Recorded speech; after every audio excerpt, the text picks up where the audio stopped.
तो हेलो दोस्तों, कैसे हो? उम्मीद करता हूँ बहुत ही अच्छे हो दोस्तों। आज की क्लास से हिंदी का चैप्टर 4 लाया हूँ। गद्य खंड का दोस्तों अर्धनारीश्वर। क्या अर्धनारीश्वर है? जो रामधारी सिंह दिनकर के द्वारा लिखा गया है, ठीक है ना दोस्तों। तो रामधारी सिंह दिनकर के द्वारा जितने भी कहिए तो इस चैप्टर का ऑब्जेक्टिव निकलता है, सारा ऑब्जेक्टिव कराने वाले हैं और आप सब लोग वीडियो को अंत तक बने रहें। चलिएगा, पहला नंबर क्वेश्चन को देखना है। क्या करा है दोस्तों? पहला नंबर है कि दिनकर को कौन से राष्ट्रीय सम्मान मिला था, बताइएगा। पहला नंबर है कि जो रामधारी सिंह दिनकर है, कौन सा राष्ट्रीय सम्मान मिला था? क्या पद्मश्री से दोस्तों, या ऑप्शन अभी भारत रत्न, पद्म भूषण या पदवी भूषण से? क्या है दोस्तों? जो कौन सा राष्ट्रीय सम्मान मिला था? तो दोस्तों ये पद्म भूषण से सम्मानित है। ऑप्शन नंबर सी पे माने पद्म भूषण से सम्मानित है। अर्धनारीश्वर किस विद्या से संबंधित है? ऑप्शन, चलिए दूसरा नंबर लगाना है। आंसर क्या हो दूसरा नंबर क्वेश्चन के? अर्धनारीश्वर किस विद्या से संबंधित है? क्या निबंध है, कहानी, एकांकी या व्यंग है? बताइएगा। अर्धनारीश्वर एक प्रकार के निबंध है। ऑप्शन नंबर ए पर माना है निबंध पर, ठीक ना। चलिए तीसरा नंबर, अर्धनारीश्वर शीर्षक निबंध में शंकर और पार्वती किस प्रकार की रूप वर्णित है? शंकर और पार्वती है दोस्तों आदर्श या यथार्थ है, कल्पित या वास्तविक? बताइएगा। क्या किस रूप में जो क्या है रूप में वर्णित किया गया था? तो एक प्रकार कल्पित रूप है। ऑप्शन नंबर सी जो कल्पित रूप है। चलेगा, चौथा नंबर क्वेश्चन पर लगाइए। क्या कर रहा है कि अर्धनारीश्वर शीर्षक पाठ की हिंदी साहित्य की कौन सी विद्या? क्या है दोस्तों? चौथा नंबर के अर्धनारीश्वर शीर्षक पाठ में हिंदी साहित्य की कौन सी विद्या है? तो अर्धनारीश्वर एक प्रकार निबंध कहानी है। चलिए ऑप्शन नंबर बी वन निबंध कहलाता है, ठीक है। ऑप्शन बी हो जाएगा। पाँचवा नंबर क्वेश्चन पर लगाना है। क्या करें? अर्धनारीश्वर शीर्षक पाठ में लेखक कौन थे? अर्धनारीश्वर शीर्षक पाठ के लेखक कौन थे? तो रामधारी सिंह दिनकर पर।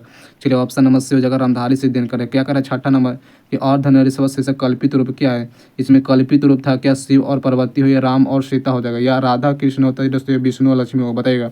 अर्धनारीश्वर कल्पित रूप था यह होता है शिव और पार्वती की। क्या है? शिव और पार्वती को जो कल्पित रूप बताया गया था, इसमें शिव और पार्वती को जो बातों बतलाया गया था इस चैप्टर में। चलिए सातवां नंबर लगाना है कि रामधारी सिंह दिनकर की किस रचना निम्न में से कौन है? रामधारी सिंह दिनकर है दोस्तों निम्नलिखित में से कौन सी रचना? क्या संपूर्ण क्रांति हो जाएगा, तिरछी होगा दोस्तों, या अर्धनारीश्वर या शिक्षा होगा? संपूर्ण क्रांति दोस्तों, यह लेखक के नाम है जयप्रकाश नारायण। और तिरछ के नाम लेखक कौन है? तो इसका आंसर क्या होगा दोस्तों? अर्धनारीश्वर के लेखक है रामधारी सिंह दिनकर, ठीक है। आठवां नंबर है कि युद्ध और शांति की समस्या पर लिखी गई काव्य कृति क्या है? युद्ध और शांति क्या है? कुरुक्षेत्र है। बताइएगा। ये युद्ध और शांति की समस्या लिखी काव्य कृति है पर कुरुक्षेत्र।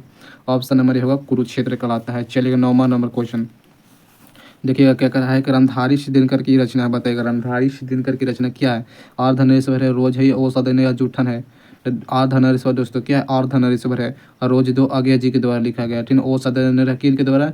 या जगदीश चंद्र मथुर जी के द्वारा। जूठन है दोस्तों आत्मकथा है, जो ओम प्रकाश वाल्मीकि के द्वारा लिखा गया है। तो दोस्तों ये रामधारी सिंह दिनकर की रचना है अर्धनारीश्वर। ऑप्शन नंबर ए पर मारना है। अर्धनारीश्वर शीर्षक पाठ के निबंध का लेखक कौन है? जो अर्धनारीश्वर लेखक का नाम बताए। क्या रामधारी सिंह दिनकर होगा, हाजिरी प्रसाद द्विवेदी दोस्तों, या पर रामचंद्र शुक्ल या जगदीश चंद्र मथुर? बताएगा। अर्धनारीश्वर शीर्षक पाठ के निबंधकार जो लेखक का नाम है रामधारी सिंह दिनकर है। Option number A Ramdhari Singh Dinkar, Ram के नाम का धारी मतलब रामधारी। चलिए 11 नंबर क्वेश्चन का, रामधारी सिंह दिनकर किस विश्वविद्यालय में उपकुलपति के पद पर रहे थे? थोड़ा सा इधर नहीं लुक रहा है, थोड़ा देखिए। पद पर रहे थे तो भागलपुर विश्वविद्यालय में। क्या भागलपुर विश्वविद्यालय में रहता है? ऑप्शन नंबर ए है।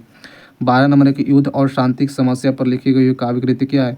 ये पहले ही बताए थे। युद्ध और शांति की समस्या पर कुरुक्षेत्र है। ऑप्शन नंबर बी होगा कुरुक्षेत्र। 13 नंबर, दिनकर की पहली कविता किस पत्रिका में छपी थी? दिनकर की पहली कविता किस पत्रिका में छपी थी? चलिए लगाना है।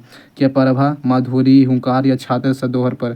तो ये जो दिनकर की पहली कविता छात्र सधोहर पर मिली थी, ठीक ना। ऑप्शन नंबर डी पर माना है छात्र सधोहर। चलिए 14 नंबर है कि दिनकर को किस कृति पर भारतीय ज्ञानपीठ पुरस्कार प्राप्त हुआ था? क्या दिनकर को किस कृति पर भारतीय ज्ञानपीठ पुरस्कार प्राप्त हुआ था? क्या कुरुक्षेत्र पर, उर्वशी, हुंकार या अर्धनारीश्वर पर? तो दिनकर की कौन सी कृति ज्ञानपीठ पर प्राप्त हुआ था? तो उर्वशी पर। उर्वशी लिखा हुआ है दोस्तों ऑप्शन इनके दिनकर जी की, रामधारी से दिनकर जी के लिखा हुआ है उर्वशी पाठ। 15 नंबर के दिनकर की जन्म कब हुआ था? बताइएगा। रामधारी से दिनकर का जन्म कब हुआ था? दिन का जन्म हुआ था 23 सितंबर 1908 को। याद, यह नहीं याद होता तो 1908 याद कर लेना, ठीक है। ऑप्शन नंबर होगा 1908 को। चलिए क्लास को लाइक जरूर करना दोस्तों, क्लास को लाइक कर दीजिएगा, ठीक है। 16 नंबर का, रामधारी सिंह दिनकर के जन्म कहाँ हुआ था? बताइएगा। 16 नंबर क्वेश्चन के आंसर लगाना का रामधारी सिंह दिनकर का जन्म हुआ था। इनका जन्म हुआ था समरिया के बेगूसराय बिहार में। सिमरिया बेगूसराय पड़ता है बिहार में। ऑप्शन नंबर डी है। चलिएगा 17 नंबर लगाइए। क्वेश्चन क्या कर रहा है कि दिनकर को कौन सी पुरस्कार मिला था? बताइएगा। जो रामधारी सिंह दिनकर है, कौन सी पुरस्कार मिला था? क्या राजेंद्र शेखर सम्मान, ऑप्शन नंबर बी है दोस्तों भारतीय ज्ञान पुरस्कार, ज्ञानपीठ पुरस्कार। ऑप्शन नंबर डी सी है दोस्तों मैथिली मैथिली शरण या पुरस्कार। ऑप्शन है व्यास सम्मान पुरस्कार। जो दिनकर जी को कौन से पुरस्कार मिला था? तो राजेंद्र शेखर सम्मान नहीं, भारतीय ज्ञानपीठ पुरस्कार ना, ऑप्शन नंबर बी होगा भारतीय ज्ञानपीठ पुरस्कार से सम्मानित किया गया था। कौन सी कृति रामधारी सिंह दिनकर की लिखी हुई है? बताइएगा। रामधारी सिंह दिनकर की लिखी हुई है क्या? युद्ध कविता की खोज, पुनर्वर्ण या समृद्धि की रेखाएं, कविता की नई प्रतिमा, ठीक ना। क्या कौन सी कृति जो रामधारी सिंह दिनकर की लिखी है? युद्ध की कविता की खोज। ऑप्शन नंबर है युद्ध की कविता की खोज, जो रामधारी सिंह दिनकर के द्वारा लिखा गया था। चलिए 19 नंबर क्वेश्चन कि कौन सी कृति रामधारी सिंह दिनकर की लिखी हुई नहीं है? करे कौन से जो कृतियाँ है रामधारी सिंह दिनकर की लिखी हुई नहीं बता रहा है। तो यह दोस्तों उर्वंशित लिखा हुआ है, बर्ड पीपल भी, काव्य भूमिका, काव्य भूमिका भी है, संकेत। ऑप्शन नंबर डी है दोस्तों संकेत नहीं लिखा है। यह दोस्तों संकेत किसी भी लेखक के लिखा हुआ नहीं है। गंधारी थी क्या दोस्तों? गंधारी कौन थे? तो गंधारी थे ना, ये दुर्योधन की माँ थी। ऑप्शन नंबर ए है दुर्योधन की माँ।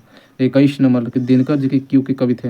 रामधारी से दिनकर कौन सी के कवि कहलाते हैं? बताइएगा। तो यह दोस्तों छायावत्तर युग के, छायावत्तर युग के कवि के थे। ऑप्शन नंबर सी होगा छायावत्तर युग के कवि कहलाते हैं, ठीक है। चलिए 22 नंबर क्वेश्चन देखते हैं, लगाइएगा। 22 नंबर क्वेश्चन पे आंसर क्या है दोस्तों कि किस अस्पताल में दिनकर के निधन हुआ था? बताइएगा। रामधारी सिंह दिनकर को कौन से अस्पताल में जो निधन हो गया था? तो उसका नाम है वाल्टिंग नर्सिंग होम है, बिलिंगटन की नर्सिंग होम है। ऑप्शन नंबर डी है बिलिंगटन नर्सिंग होम है। ऑप्शन डी हो जाएगा। करा है 23 नंबर उर्वशी किसके रचना? उर्वशी सबको पता है जो रामधारी सिंह दिनकर के लिखा है। ऑप्शन नंबर ये होगा। 24 नंबर के संस्कृति के 4 अध्याय किसकी कृति है? संस्कृति के 4 अध्याय है दोस्तों ये रामधारी सिंह दिनकर की है।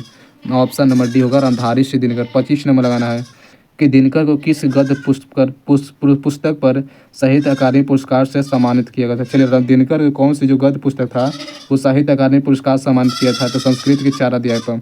ऑप्शन नंबर सी है संस्कृत की 4 अध्याय पर, ठीक है। चलिए और मिलते हैं अगले वीडियो के साथ। और वीडियो अच्छा लगे तो लाइक और सब्सक्राइब जरूर करना है। मिलते हैं नेक्स्ट वीडियो के साथ ऐसे वीडियो लेकर। Thank you. आज की वीडियो इतना है।